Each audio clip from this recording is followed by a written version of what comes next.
Well, it's good to be here. The only, next time, congas, a little more rhythm, all right? But it was good. It was good. Great to worship the Lord in Spanish. It's great to be here. I am not far away in Chicago. And so it's fun to be here with you all and to help both celebrate the importance of Hispanic heritage and what that's all about, and also just to encourage you in your life as students here at Wheaton College. I was reading an article in the last couple days as I was preparing to come here, and it talked about the future and the profile of students at Christian colleges, and Wheaton College is pretty prominent in that list. And here's a couple interesting things that I found out. Number one is that 67 to 70% of every one of you that are in here, you come from a family that's pretty well off, okay? And that there's about 20% of you that come from the top 5% of earning in the entire United States. That means that your family makes at least $650,000 a year, okay? So about 20% come from that reality. And then 1.7% of those of you that are sitting in the audience come from a pretty economically poor family, okay, in which you can look at all those poverty lines or whatever. So there's some of you here that are in a situation where there's the kind of disparity that there is in the world economically, you're experiencing right here on campus. And I think all the dynamics around that are probably very real, and probably the folks on that bottom side of the economic scale are going to be much more sensitive to that because they have to be, okay? I'll never forget when I got to Whitworth College a long, long time ago before they had computers, and I got to the front desk where I was going to check in to pay for, to pay for my bill and then welcome and all that, and they'll sign me my dorm and all.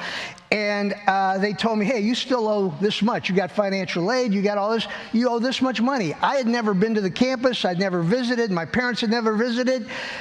First generation, my family would go to college.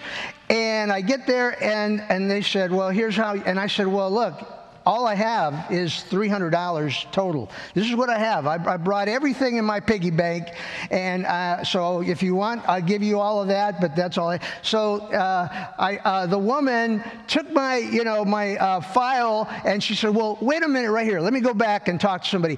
Have you ever been to a car sales person, a dealership? It kind of was like that. So she went back behind the curtain and I don't know what she said. She came back. Well, listen, we found a little bit more money, but you need to come up with this much. I said, yo no tengo más dinero. I don't have any more money, This is all I got. I told you I got 300. Okay, wait a minute. Goes back behind the curtain again. And then comes back and says, okay, I found you a little bbit more money. And I just said, no más. Okay, and she went back one more time, and miraculously, when she came out, she had found that, that amount of financial aid that I needed to stay. And I finished school in 4 years and had a very, very interesting and amazing and challenging time, much like most of you here, right? It doesn't matter where you go to school. It's a passage. It's a journey that you're beginning to take. Some of you come here and you've already had a really strong established faith. Some of you came and that faith was really more founded on your parents' faith. Others of you came here through a dramatic kind of conversion. But college is that time when you begin to explore and you begin to understand, what is it that I am created for? What am I going to do with my life? And as a Latino, I understood that college was a path towards upward mobility. Okay? So here's another statistic that I saw about Wheaton students. Even if you came here in the bottom 20%, when you leave this school, you will be prepared and you will most likely become rich yourself. Okay? And based on, or you'll become wealthy compared to most of the world. Okay? Most of you are going to do pretty well when you leave. Most of you are getting the skills and the education to be able to leave here and establish yourself in a career, make a living, and to begin to enter into what most people call the American dream. And in fact, the reality is most of us who, if your parents were really involved in this process, that is one of the reasons they sent you here, so that you might leave the house and stop being a burden on them. So, you gotta get your stuff together, right? And I have had the pleasure of having 3 children do just that, and it's an amazing thing. But here's the thing. One of the ironies of Christian education, or any education, but especially Christian education, that purports to prepare us to follow the path of Jesus Christ in the world and to accomplish His purposes in His manner, in a world that is obviously broken and in need of God's love and redemption.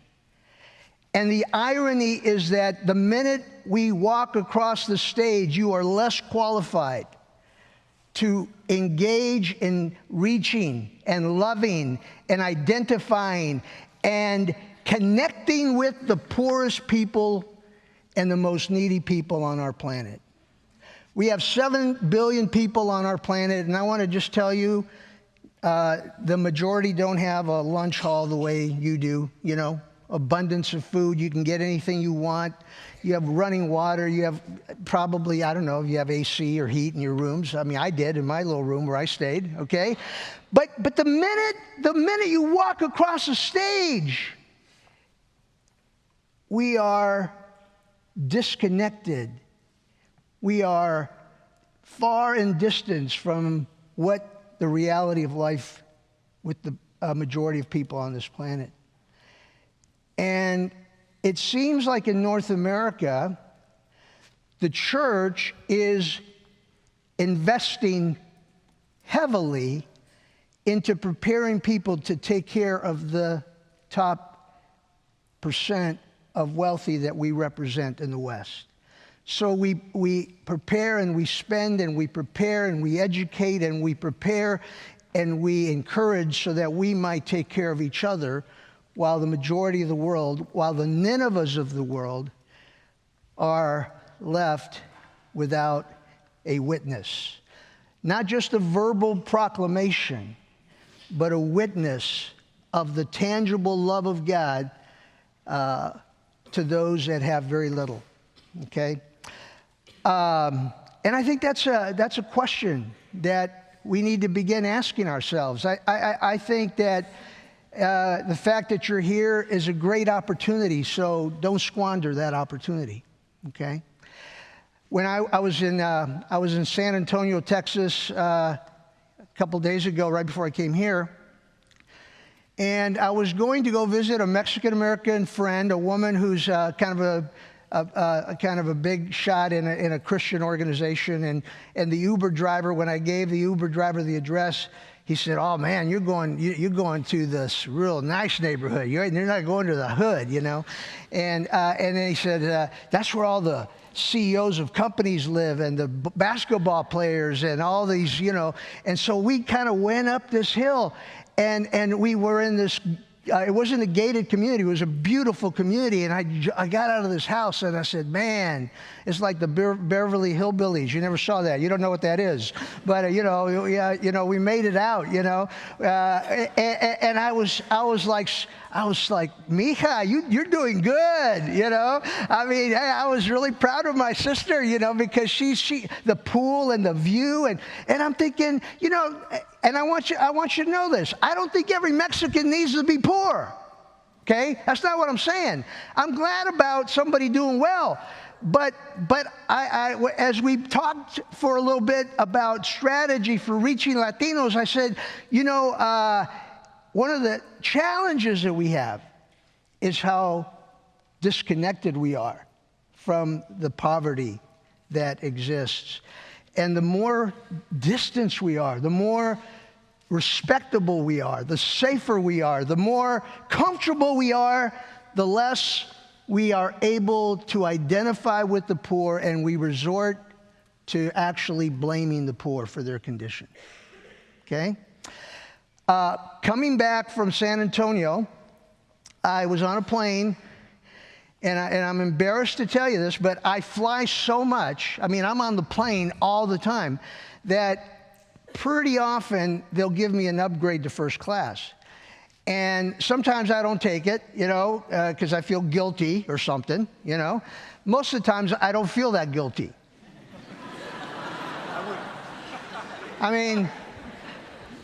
Because I've flown over 1,700,000 miles or something, and so that gives me that opportunity. But I sat in the last row of first class, and as I was walking in to the plane, I'm in the premier line, all right, like Jesus. I'm in the premier line, okay? And this little boy runs in front of me, and I'm like, what the heck?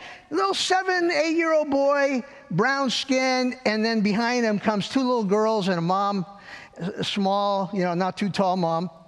And I guess they had called the family priority, get the families in there quickly.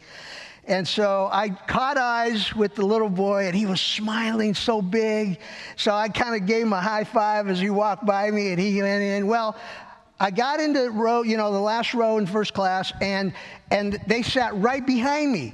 And they had the best seats on the plane, because it was that exit row, and these little legs are barely hanging over the seat, and they had so much room, and they're just giggling and laughing, and they were just having so much fun, and I knew there was a story there, because I know how all the system works, and I was like, how did they get those seats?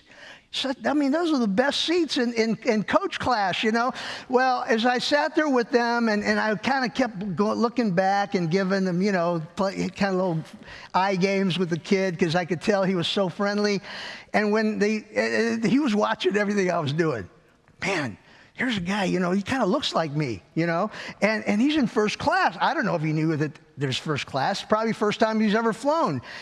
And what happened is he says, I get my food, and I could tell, I'm trying to eat like this without him seeing me. And then the cookie, I turned around and I looked at the mom. I said, ¿le puedo dar esta galleta? Sí, está bien. So I gave him the cookie. My time's up? You got to be kidding. This is my first story. I got about 5 or 6.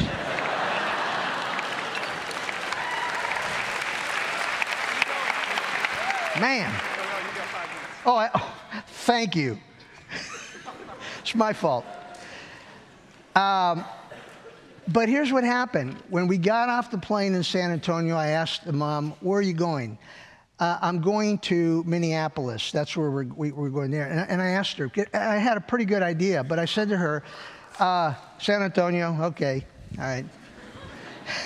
Or Minneapolis, I guess. That's what yeah.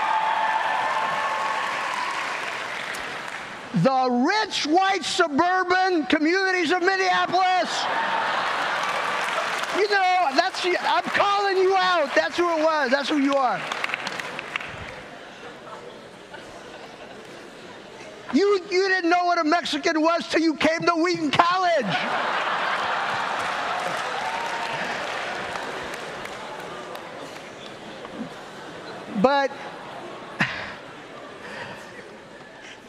But I asked the woman about where she's, and I said, I made sure, I told her where her gate was.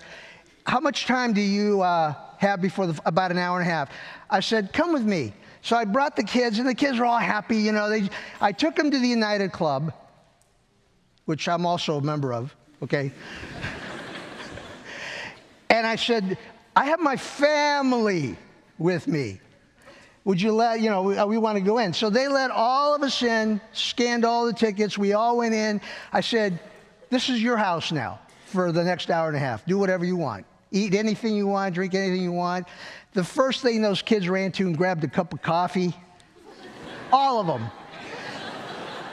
Guatemalan coffee drinkers. Dr. Carroll knows about that. But man, it was so amazing. It was so amazing. Because this family, you see, the story is they came to the border on a bus from Guatemala. And they came after the whole kind of blow up about separating families, so their family was not separated. So they were together in a shelter or a home or tent or something for a couple weeks, okay, together in this holding place. And then what happens is, and when they get to the border, they present themselves to the border agents and say, we're fleeing Guatemala because of violence and abuse and poverty, so we want to apply for asylum. The minute they say that, the government requires that they be given a court date to figure out whether or not they actually have a claim for that. And then they say, do you have any family in the country? Yes, I've got some family in Minneapolis. So they actually make a connection, and whenever they can, they'll put those folks on the plane to go to that place. And the woman says, I have a court date on Monday in Minneapolis. That's why I'm flying there.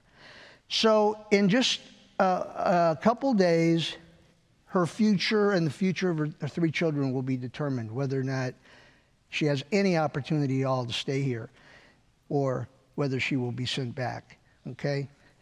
And as I was experiencing this whole thing, I'm thinking, this is what Jesus calls us to do, to love the stranger, to reach out to people who are suffering, who are hurting, who are vulnerable. And I tell you, it reminded me once again the Jesus that I serve. The God of downward mobility, who left the privilege and the power and the prestige and the position of heaven to become a human being, and not just any human being, but he becomes a Galilean Jew, a person from the wrong side of the tracks, who is from an insignificant place. My sister over here is from McAllen, Texas. It's a little, it's a pretty big town and right on the border. I am from a little pueblito, Westlaco, Texas. When I grew up, there was 10,000 people. And I'm thinking, God, how could a kid from the border and then from the barrio be in a position where he gets to come and speak to all these future upwardly mobile college students from Wheaton College, right? And it's what happened to Jonah. You know, Jonah got an assignment from God, and he tried to run away. And one of the things that you find in this book is, you know, not only is he afraid and he knows, he's thinking, oh, God's going to go make me preach condemnation, but at the end of the day, he's going to forgive him. Because that's the kind of God he is. And he spends the 3 days in the fish, little picture of Jesus in the tomb. And at the end of the day, God pours out his love and his grace, his scandalous grace, on a people who we might not know who they are. We might be afraid of them.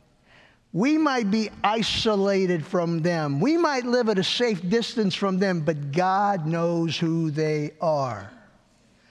And he enters their world in the person of Jesus Christ, dies just an awful death, identifying with the lowliest of the lowly, so that you and I might be on mission, not just to proclaim the gospel from a safe distance, not just to Continue to take advantage of every opportunity. You're going to be prepared to take advantage of in upward mobility as you graduate from this school.